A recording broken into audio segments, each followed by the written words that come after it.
Greetings, everybody. This is Courtney Starhart, and I'm here to interview this wonderful expert in Ojibwe culture.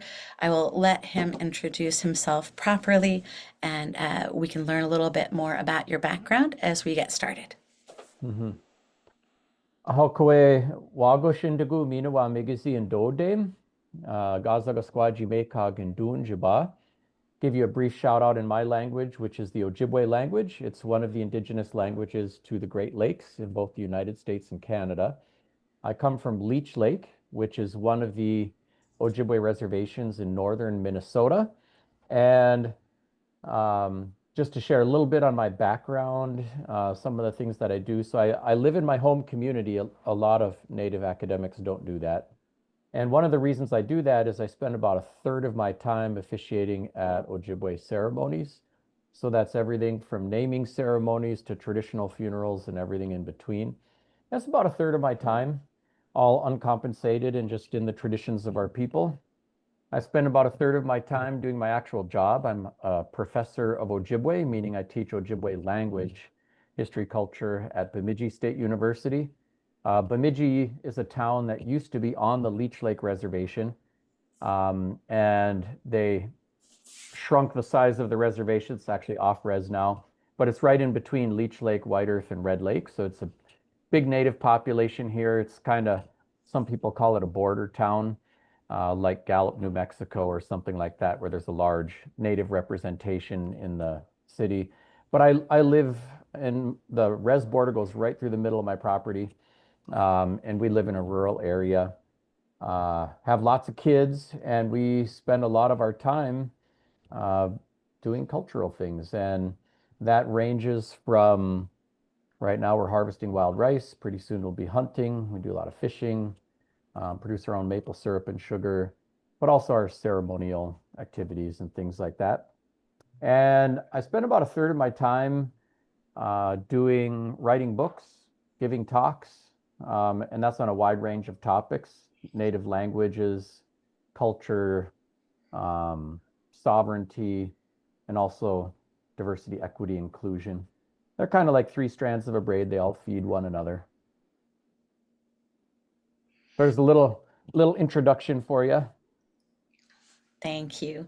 Um, my background is my ancestors on one side were Pueblo and Cherokee, Salagi, Western Band, and my great grandmother and great grandfather married from Western Band and Pueblo Tiwa.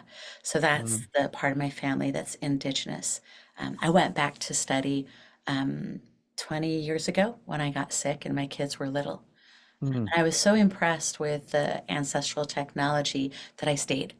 I kind of mm, threw away my career on the East Coast working for the government and moved out west and lived close to my elder and his family. His wife is Navajo, so I got a sprinkle of that and got to go out to, like Chinle and some pretty wild places on the Navajo reservation. But mostly mm, my education was in the Kiva. Um, mm, and then with the Bear Heart tradition, it was Muskogee Creek. mm. I did do spirit dance or like a rendition of ghost dance, and some of the songs were, I think, Anishinaabe. I don't know if that's related to Ojibwe. Uh-huh. Yeah, Anishinaabe and Ojibwe are the same. Okay. They Yeah. were really beautiful songs, and they felt a lot more gentle than some of the Lakota songs, which are so fierce and intense. But anyway, that's my limited experience with that culture. Hmm. So I'm here to explore the way that a lot of our cultures, especially pre-conquest, overlapped. And it seems like the central tool, like the decoder ring, is the medicine wheel. Hmm. And I was Yeah. wondering, how much you still use that. I didn't know that you're a ceremonialist, so I'm going to Hmm. assume that you're using it actively. Yeah. So, a couple of thoughts with regard to medicine wheel, both as a metaphor and an active implement. I would say that the core concepts that you'll see, um, a reference to four directions and correlating to four phases of life and things like that. These are these do resonate and are things that we talk about in the Ojibwe culture. Um, but the use of a physical symbol like the shields you'll see for Lakota people and an ascribed um, colors, for each of them. I think really you'll see that very prevalent in Plains tribes and a little bit less so amongst the Great Lakes tribes. So the concepts are there. We also talk about four directions and um, four phases of life, and those sort of things are quite resonant. Uh, but each tribe is, unique into itself, and I think the Ojibwe fared a little better than some of our neighboring tribes in terms of retention of our language and cultural practices. So as a result, there's been a little bit less borrowing from other neighboring tribes Mm. than you may find with some of the other groups, where when there's a cultural vacuum because of colonization, boarding schools, these sorts of things, then something fills the vacuum. And so I wouldn't say there's been no sharing, back and forth. But I think you'll notice some distinctions amongst Ojibwe cultural practices compared to some of the other tribes. It's interesting because I saw that in the Southwest as well, where we were so remote. Some of the villages were so far out into the desert that there was a decent retention. We also weren't necessarily removed from our lands, so Hmm.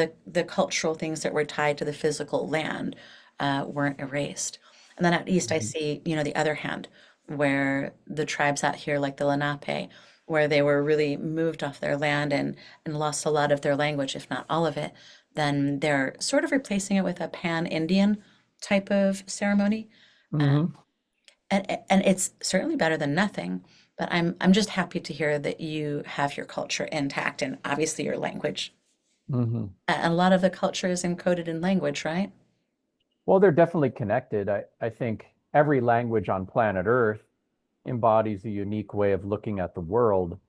And, we can try to explain and describe those things, but some things are lost in translation and some things take so much effort to lay out in a different language. They don't land quite the same way. Um, I'm not sure if you want me to take you into some examples of that, if that'd be useful to you or not, but Uh, happy to. Wherever you want to go. I mean, I see that one of your books is on language, right? Yeah, so I have done a lot of work with Ojibwe language, but of course, we interact with lots of other language communities and learn from one another and support one another. Um, yeah, so I'm a language and culture guy, as well as a historian and racial equity advocate. They're all connected. But maybe just to give you a little better sense for some of that. For example, in the Ojibwe language, we have a word for an elder, and in Ojibwe, it's Gichiaya'a. The closest literal translation would just be great being. And we have a word for an elderly woman, Mindamuye, which describes one who holds things together and describes the family matriarch. So now in English, I can say what I just said to you in the English language about these words. And those concepts might resonate for some people and say, yeah, that's nice, that's beautiful. But the words in the English language are elder, old person, elder woman, hag, and things like Prone. And you know what I mean? And Yeah, so, sure. like, as a result, how many elders go on the cover of Cosmo? And there's a way that language shapes worldview, where like you become less useful once you've retired, as opposed to more important than ever. So I do think language shapes that. There's no, you don't have to say respect your elders in Ojibwe. It's kind of built right in with any word you would use to address them or speak about them. So that's an example of a way in which language shapes worldview. We have another word, Anakobijigan, which we use both for my great grandchild and my great grandparent. And that's 7 generations in between. And so it literally means my line. And we encourage people to think in terms of 7 generations. Like 7 generations ago, our people were having a hard time dealing with residential boarding schools and colonization and things like that. And they were thinking not about how do I survive this or just my kids. They were thinking 7 generations from now, no one's going to know our names, no matter how many treaties we negotiate, but what will our people need? And they thought we will need clean water and we will need land and we will need our language and our culture and each other. And here we are, and we have all of those things. So 7 generations from now, no one's going to know my name, no matter how many books I write. What are they going to need? And I think they're going to need the same things. So if you think in those terms, then it makes it easier to make decisions. The decision is naturally not going to be about the next quarterly shareholder profit statement, or as long as I have lots of money in the bank, to heck with what happens to the people who come after me. That kind of thinking is like, I would never plant a tree because I don't get to sit in its shade, you know? And that's the Western way of thinking. But there's some really different ways of thinking. And I think the world could learn something from all of that. We'll have to, or it'll destroy itself. And we can already see that starting to happen. So that's just some examples of like how language shapes worldview. I studied undergraduate at American University, a School of International Service, and I was so excited because I got to take as many classes as I wanted to. I got a scholarship, and Mm, I was the only Native American person, even at half blood, if that matters, right? Because you're all Native or you're mm, not. But right. the only Native person in my entire graduating class. There was not one book on the Native American people of this continent, so I had to pick up a second degree in Latin American studies so that I could study the natives of Mesoamerica and South America because they did Hmm. have information still on them. So the job that was done on whitewashing history here is pretty thorough. Oh, yes. And I'm excited to talk about that. But I wanted to say thank you for the piece about language because I read a lot of books about how language actually makes these kind of constructs. Just like a building makes a construct for how you live, the language is kind of a psychological construct for how we see the world, right? Hmm. Absolutely. And we don't, as an elder woman now, getting on to 52, and my kids are leaving home, then you have this vacuum in Western culture because my entire purpose was really to make the world a better place for my kids. Hmm. For the coming generations. And not having that purpose, not having a tribe, and getting older, I think is really devastating to the psyche. Mm, So I'm looking at those challenges as I'm croning. In our system at 52, after that cycle around the medicine wheel in 13-year chunks, then you kind of hit that fifth element, and you're supposed to become kind of uber important, right? And in Western culture, of course, you're never going to hit the cover of Time or Vogue or anything. yeah. And that's sad because people carry a lot of knowledge. So, Hmm. as far as the history, and I don't mind if we go completely off track from the four keys because you know so many things that I don't know and other people don't. Um, can we talk about the residential schools?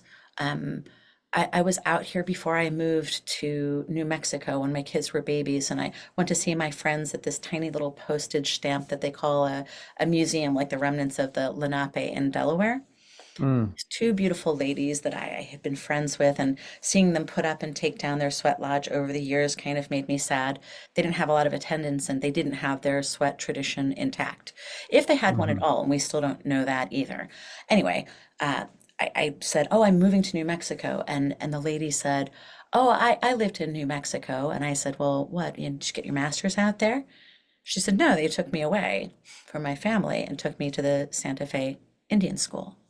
Hmm. And I thought, well, she's only 5 or 6 years older than me. I thought, and I think most people would, that that was a thing like from the 1700s or some kind of medieval stuff. And then Hmm. when I was out west, I met this beautiful Pueblo elder. And he said, "Oh, you're from out east. I went to school out there." And I'm like, "Oh, please tell me it was for your PhD." No, of course it wasn't. It was the Carlisle Indian School. Um, Hmm. and out of 10 children in his family, he was one of two who came back. Mm. So I think that was like a punch in the gut to me, because my grandmother had told me that our people were killed, and that was kind of all she knew, right? She knew to Hmm. get as far away from the reservation as she could, and she knew to kind of to marry white, so to speak. So my grandfather was French, and it's kind of sad. So it's difficult for me to speak about it like you do in that more compassionate way. I get choked up. I think I still have some Hmm. PTSD to process. I try, Yeah. but it's hard for me to get over it until people really understand what actually happened. Yeah. Yeah, I'm happy to speak to that. Most of the rooms that I'm in have somebody sitting right there who's been through residential boarding schools. Like, It's not a thing of the past. no, not at all. I mean, the policy really began as soon as had established reservations. The first natives sent to residential boarding school were the children from Geronimo and Nietzsche's band, and it was done as a punishment to take their children away and send them to residential school while the adults were interned in St. Augustine, Florida, and held as POWs for 27 years in a row. You know, um, and that was the dominant way by which Native kids were educated. And then they also, to stop kids from going backwards into their culture, tried to foster Native kids during the summer months to non-Native families. And so you saw the, you know, integration of the weaponization of social services and Right. social service practices with residential boarding schools and education for assimilation. And that was the dominant paradigm through World War II.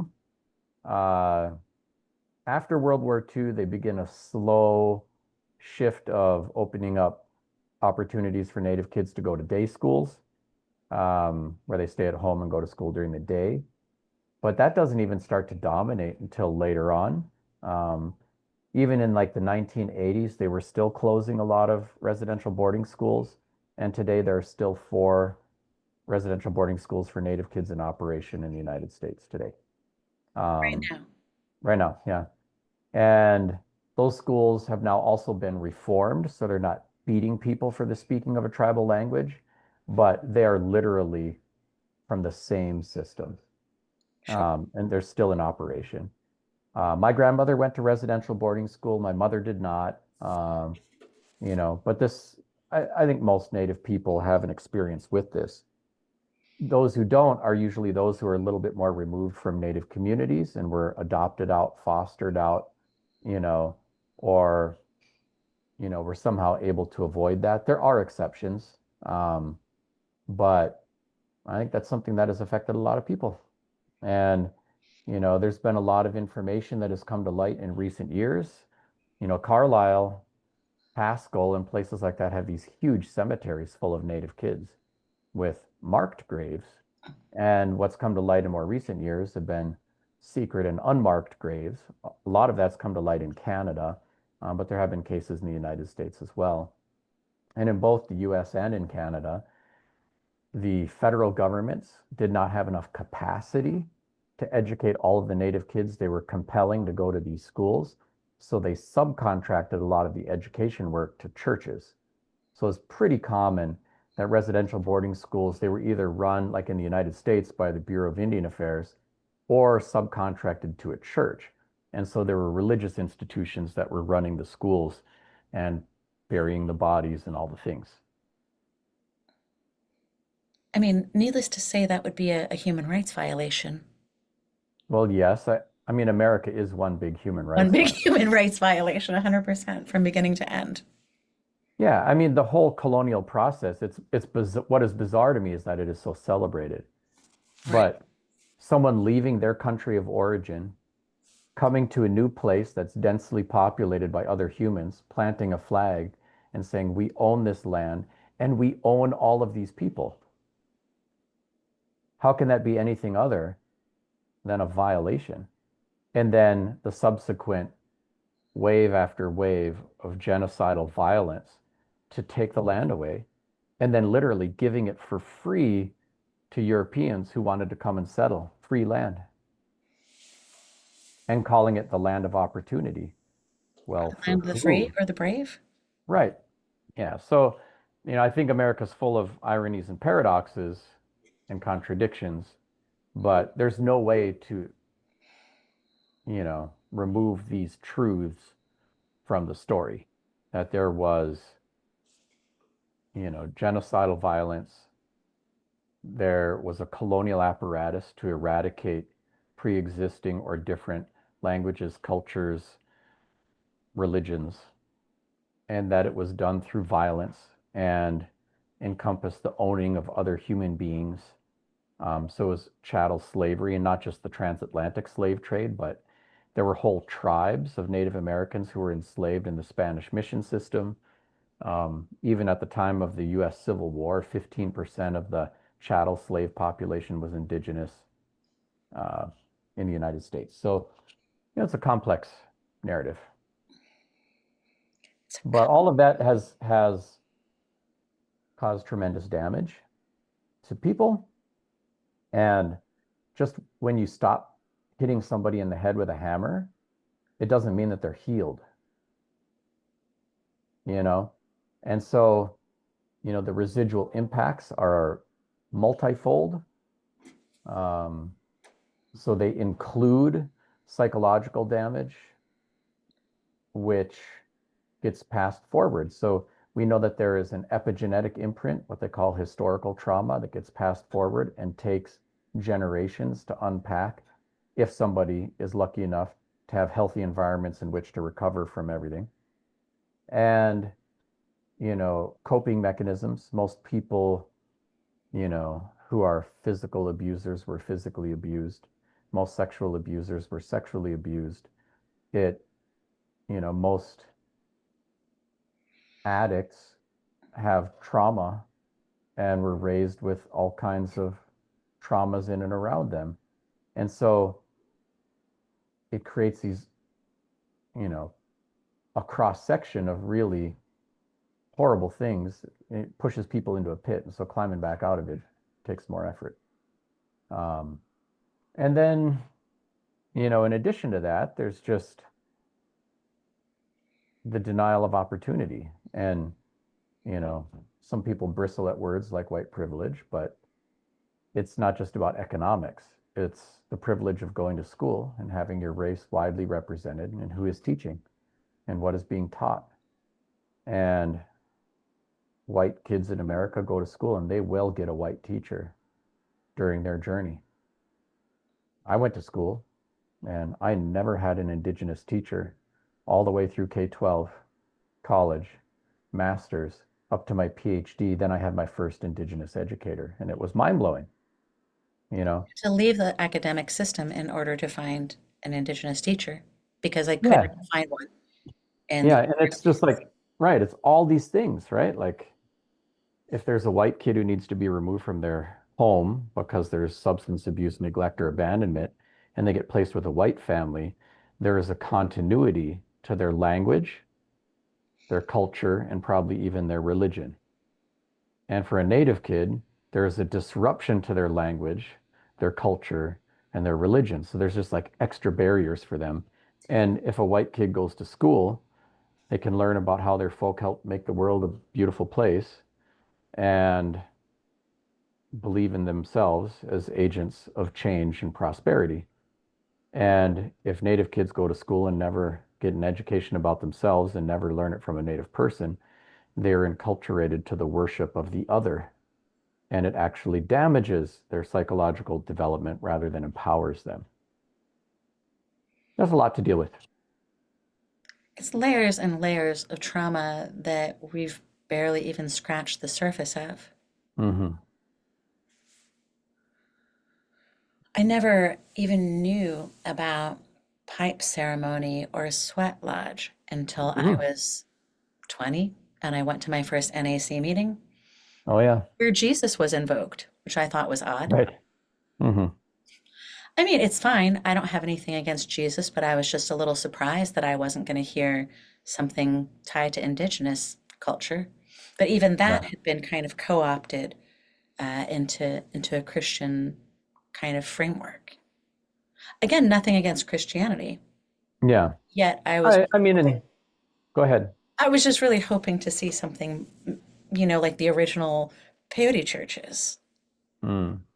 Anyway, Yeah, I think that too is a complex backstory. So like, um, there are tribes like the Huichol in northern Mexico who used peyote pre-contact as part of their cultural and religious practice. But it's really different from what you'd see in a Native American church type thing. The peyote use was picked up by this organization that was created post-contact and really fused some of those pre-contact uses of peyote with Christianity. So even, you know, peyote's not even really indigenous, even in Oklahoma. no. You know Not, what I mean? yeah, like And Quanah Parker picked it up because they became, well, never mind. You know the right. And story. so Quana's like, well, white people going to church and pray about Jesus, and we go on our teepee and we talk to Jesus. That was one of his lines. But I mean, you can see these indigenous threads, not just with the substance, but with some thinking and ideas. But they're fused with this colonial thing.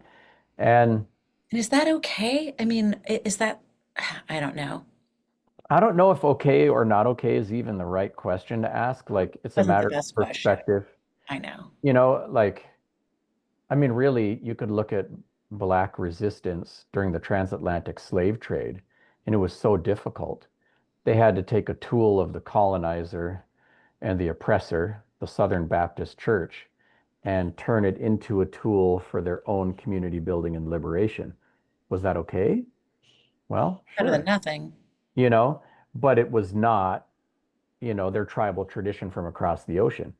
But given the environment in which they were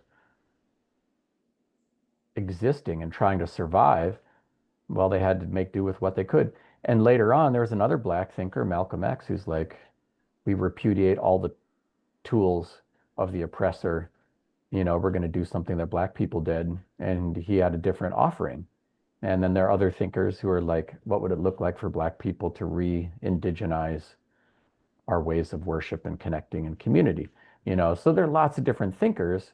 I don't think it's so much an issue of what's right or wrong, um, but what will serve the people in the greatest good. And I think, you'll find this, like, since you're familiar with the Southwest a little bit, um, on a place like Navajo Reservation, you'll have some people who do Native American church, this fusion thing that was never in Navajo communities prior to European contact. You will have some people who are devout Catholics, Episcopalians, Baptists, or Methodists. And you will also have some people who are all about Yebiche dance and don't want anything to do with any of those things, And you'll have some people who are like, whatever, you know. And you'll see this in the Pueblos. Like I have some good friends down at Cochiti Pueblo, and they had this ancient custom from the Spanish colonization where, they would force all of the kids to be baptized into the Catholic Church. And so the Catholic, like the Spaniards have been long gone, but they still take their kids to get them baptized in the Catholic Church right in the Pueblo. And Yeah. then they take the kids under the kiva and do a secret ceremony to wash off the baptism. Well, they could just skip the baptism, but they still do both, you know? It was like And a compromise after the Pueblo Revolt, though. right, Spanish right, came back, they were going to allow us to have our ways, but we were still not going to fight them about theirs. right. And It's kind so of like a like stalemate, I suppose, right? right, people did whatever they had to do to make things work. And I mean, it's a long, complicated history. Like even in the Great Lakes, um, you know, wherever they set up the mission is where they put the Indian agency, and then Native people are dealing with tremendous land loss and assaults on their languages, cultures, things like that. And so, like, if you're cozier with the missionaries, you have more access to resources. And so, it's another like coping mechanism. So, even today, we've inherited communities that have a diversity of faith traditions. So, there are some of Ojibwe country's big. There's 600,000 of us. We're scattered across 141 First Nations in Canada and numerous communities across Michigan, Wisconsin, Minnesota, even in North Dakota and Montana. And so, there are some communities where no one has ever been baptized, 100% traditional Ojibwe religious belief and funeral practice. There are some communities where there's a church right in the middle of the village. And there are a lot of places where some people go to church and some people go to their lodge ceremonies, and there's a mixture of things. And even some Native American church up here, although not quite as prolific as you would see in Oklahoma or the Southwest, and so people have to navigate those internal complexities. And Native people can be hard on each other too. Like you don't just need an external agent trying to colonize and, out Indian people or shout down best practices around culture. We'll do that to ourselves plenty. That was something that was really shocking to me, I think, when I got to the Southwest to live there. Like my grandmother and her side of the family was from out there, and of course there were all the corresponding problems in my family with addiction and PTSD, and none of us even knew where it came from because we'd been so Yeah. removed. I guess we just thought that we were bad people, you know, Mm. and that really leads to even more trauma and PTSD. And then somehow, even though you've been like forced into this mainstream system and you're Catholic and you have a high IQ, you have all this academic success, even my uncles were really good soldiers in Vietnam. We always felt weird, you know? And when I Hmm. went back to the Southwest, I thought that maybe I was going to feel like I was coming home. Yeah. Not at all. I mean, my elder certainly treated me very well, and he and his wife are just wonderful people, and I'm grateful. But the rest of the people, their reaction to me was, there were all kinds of words they used for me. Right. None of them I really want to repeat because I don't want to slander our people. But the idea that we've become our own warden and prisoner at the same time, Yeah. that there's so much cruelty within the Native community based on how you look, if you speak the language or you don't, if you're NAC, if you're this or that. I mean, it's absolutely maddening. It almost seems that like once the colonial system got that top spinning, that it's just going to continue to spiral on forever. What's the solution to that? Well, I don't think it's simple, but I do think there's an element in human nature when we feel insecure or less than, instead of being wide open and vulnerable, like I feel insecure and I feel less than.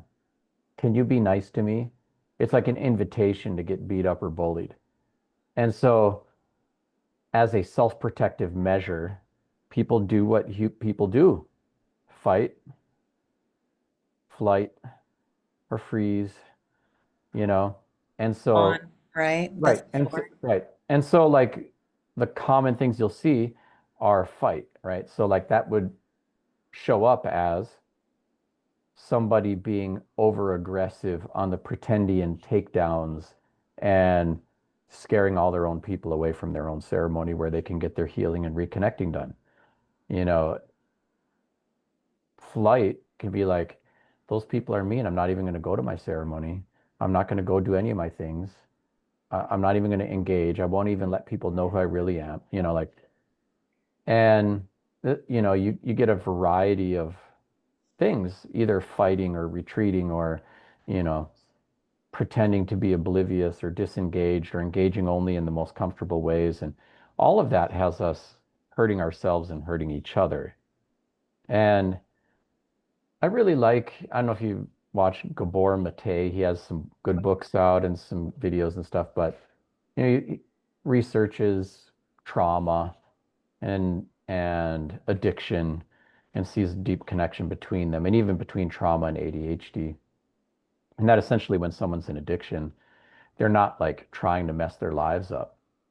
They, because of trauma, couldn't exercise a fight response because they were little and they would be overpowered, couldn't exercise a flight response because someone would bring them back.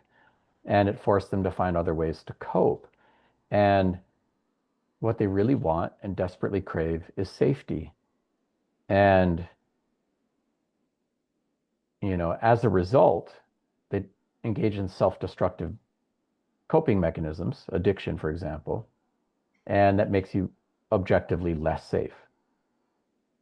But if you tend to the need, you can actually work on the healing.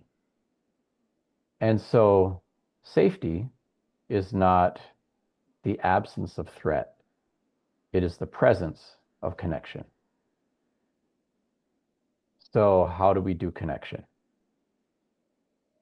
And connection is culture. Connection is language. Connection is community.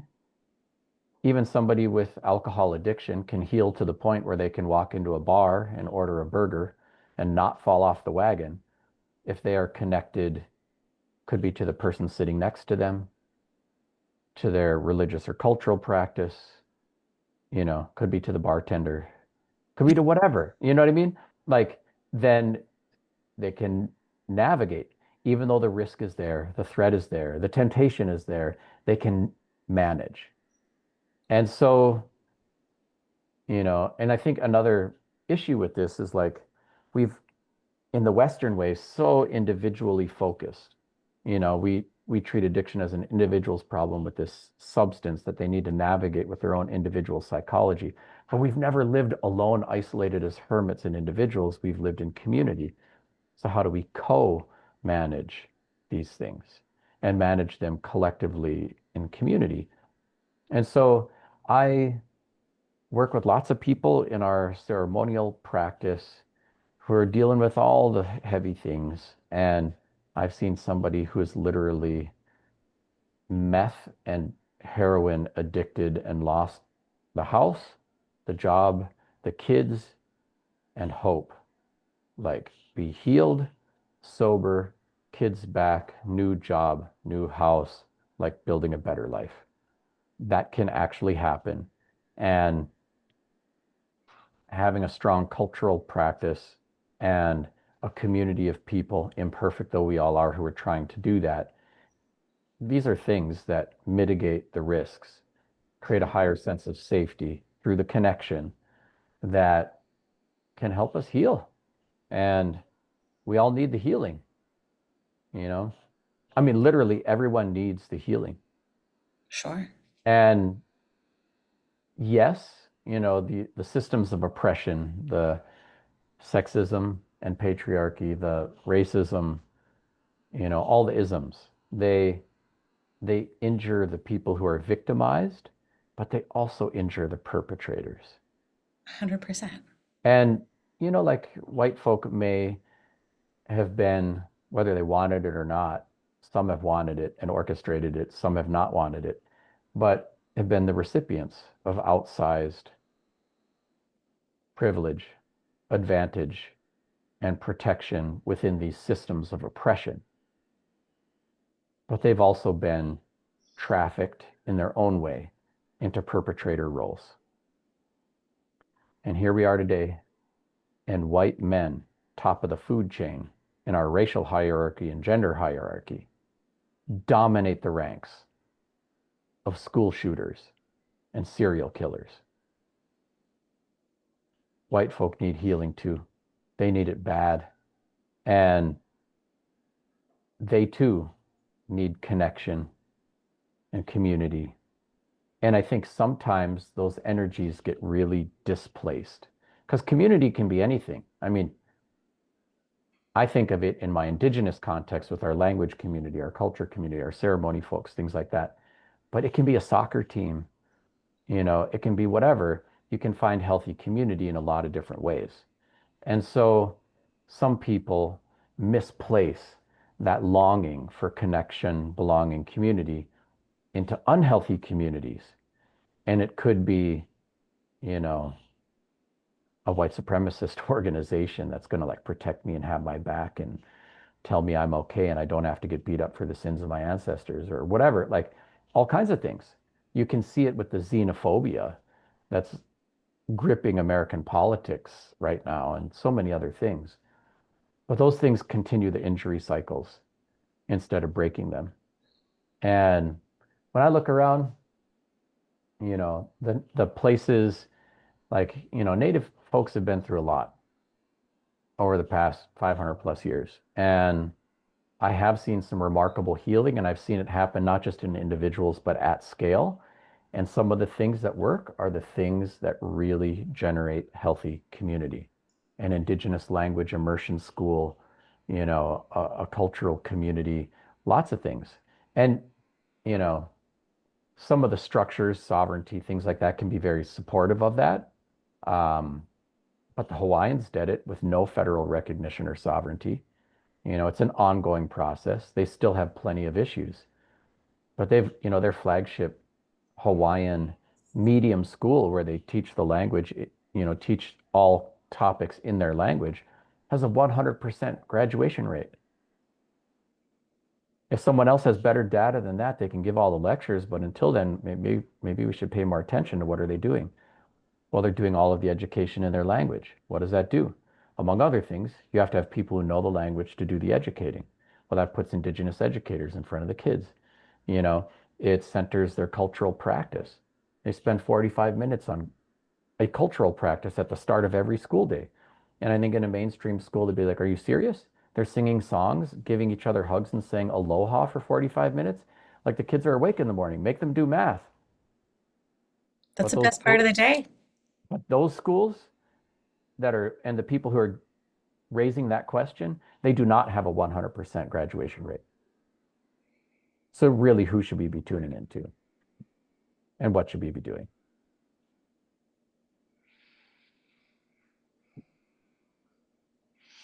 I guess as we're getting towards the end of this wonderful time together, um, what type of ceremonies uh, are y'all engaging in? For lack of a better word, y'all, you know, Hmm. in your community? Did you always have sweat lodge? Do you work with plant medicine? I know you said naming ceremony, pipe ceremony, big dance, things like that. Coming of age rites, right? Hmm. Can we talk about Yeah. that fun stuff? This Oh, has sure. been really dark and really heavy, but the bright Yeah. spot is that you still have all of this alive, and it's a Oh, yeah. beautiful example that it's still alive. Oh, yeah. There's much to say about it. I do have a book called The Cultural Toolbox, Traditional Ojibwe Living in the Modern World. If you want to go a little deeper, um, it'll do that. And it is broken into 4 seasons: spring, summer, fall, winter, practices and customs associated with that, and then stories to kind of show how we live this ancient culture in this modern world. Um, but We'll there's definitely do that. Thank you. yeah, there is a lot there. We have, ceremonies from when someone's in utero and the birth of a new baby. Like for me, in our family, we have a traditional Ojibwe birthing go bag. So we have a medicine that we pick called nomewashk. We bring it with to the hospital when the baby's born.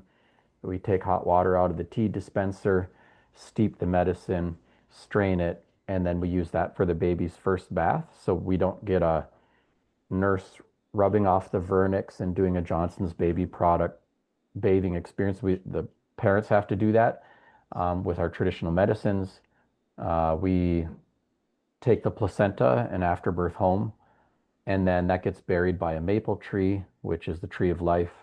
And like in the spring, when we open up our family's maple sugar bush, the placentas for all of my 9 children and all of my 5 grandchildren are all buried in the same grove of maple trees. And then the kids and grandkids are out there and they're making offerings at the trees of life where their placentas are buried and getting life out of the tree. And they know the science of how to get food out of a tree and they know the culture around that. They can tell the stories, they can do the opening pipe ceremony, they can orchestrate the whole thing. And I feel deeply connected to the woods, to my kids, to my grandkids, to my parents who did this, to my grandparents did this.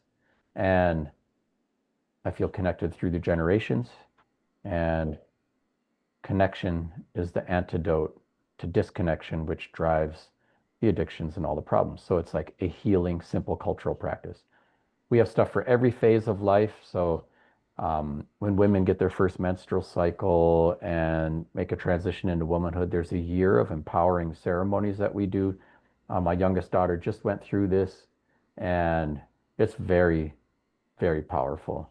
When boys and girls become successful hunters, and both the boys and girls in our families are all love to harvest and hunt, there's special first kill ceremonies that really serve to enculturate them into the practice of generosity and providing for the community. And there's much more to say about how we do this, but very powerful, um, very powerful ceremonies. We have healing ceremonies, a lot of different types. So we do have what we call big drum. And this is probably our most recent ceremonial acquisition. Actually, the ceremony started in the 1800s. Um, but yeah, I mean, I was just at Joe Naquinabe's drum ceremony. There's about 1,000 people there, you know, and there are long legends, complex song repertoires. Anyone can bring a bowl of food and ask for special prayers and healing. There's a social as well as ceremonial dimension to that.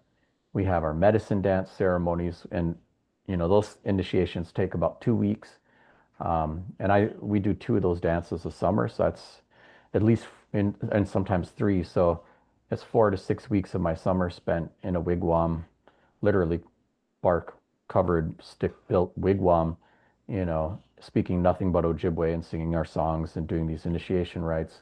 Even our traditional funerals are deeply vested in our cultural practice. There's a lot of stuff going on. We do have sweat lodges, we do have other kinds of ceremonies. And there's also a fair amount of cultural variation within Ojibwe space. We're a big group across a huge geography.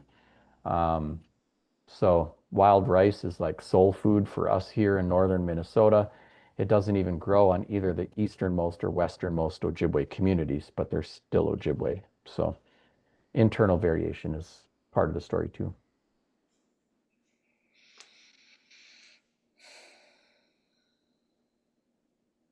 So there's a lot there. Yeah. Yeah. When you check out the book, you can take a deeper dive and let me know if you got follow-ups. Absolutely. Um, yeah.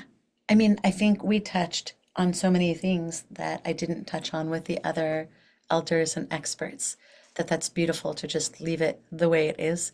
We could circle back to the four keys and the medicine wheel, but do you think that there's more that we could talk about with that, like in terms of the system and how it's a balancing or harmonizing agent, like a universal tool? Why do you think that most indigenous people all over the planet have the similar system? I mean, it's strikingly similar on every continent. Yeah, it is. Um, well, I mean, human beings spend a lot of energy, overlaying their own unique cultural practices and worldviews onto these things. I do think there is, though, some objective truth to that. Um, and I think it resonates for a lot of people. If we're lucky enough to live a long life, we go through being a baby and a young person, an adult and an elder. Um, and, I think it's natural to see the sun rising in the east and setting in the west and tracking across the north, the south half of the sky when you're in the northern hemisphere. And you can see the separation of east, south, west, north, and associate parallel things, a yin and yang, both east and west and north to south. And I think it's normal to see these frames, so they're quite resonant. And as far as divisions into four, I think a lot of cultures have those. I mean, look at your hand, you know? Or then fifth element, sure, Right. carbon molecule. Yeah. But, and I think, native people, like you'll find conch shells from New Mexico or from the Gulf of Mexico in Ojibwe burial sites in North Dakota. and types of obsidian that can only be found in the Northwest Coast and Great Basin over in this area. Like we travel, we talk to each other, we learn from one another. That doesn't mean that we're like a monolithic culture or something like that, but you can certainly see those things. Well, I think it's good to leave all of that perfectly where it's at. Um, Thank you. Hmm. I'll stop the recording and then we'll have a couple Okay. minutes to chat with each other. But thank you so much for your contribution to my dissertation. I really appreciate Hmm. it. Yeah, my pleasure. Good luck with the project. Thank you. Hmm.